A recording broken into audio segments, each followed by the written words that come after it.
శ్రౌత సూత్ర. శ్రౌత సూత్ర. శ్రౌత సూత్ర అనేది యజ్ఞయాగాల గురించి తెలియజేస్తుంది. ముఖ్యంగా 3 యజ్ఞయాగాల గురించి తెలియజేస్తుంది శ్రౌత సూత్ర. ఇందులో అశ్వమేధ యాగం, అశ్వమేధ యాగం, రాజసూయ యాగం, రాజసూయ యాగం మరియు వాజపేయ యాగం, వాజపేయ యాగం.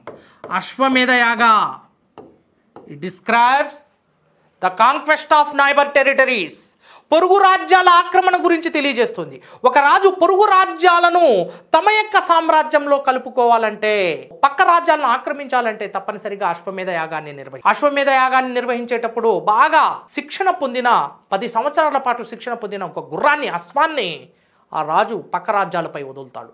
ఆ గుర్రం పక్క రాజ్యాలు మొత్తం చుట్టూ ముట్టి చుట్టూ తిరిగి చివరికి తన యొక్క స్వంత రాజ్యానికి, స్వీయ రాజ్యానికి చేరుకుంటుంది. రైట్. ఈ గుర్రం ప్రయాణించిన దూరం మొత్తం ఎంత మేరకైతే ఉంటుందో అవన్నీ రాజ్యాలు యాగం నిర్వహిస్తున్న రాజు యొక్క అధీనంలోకి వచ్చేస్తాయి. రైట్. ఈ గుర్రం స్వంత రాజ్యాన్ని చేరుకోగానే ఆ గుర్రాన్ని ఆ బ్రాహ్మణుడు బలిచ్చి ఈ యాగాన్ని జయప్రదం చేసి రాజును గొప్ప చక్రవర్తిగా ప్రకటించడం జరుగుతుంది. రైట్. ఒకవేళ ఈ గుర్రం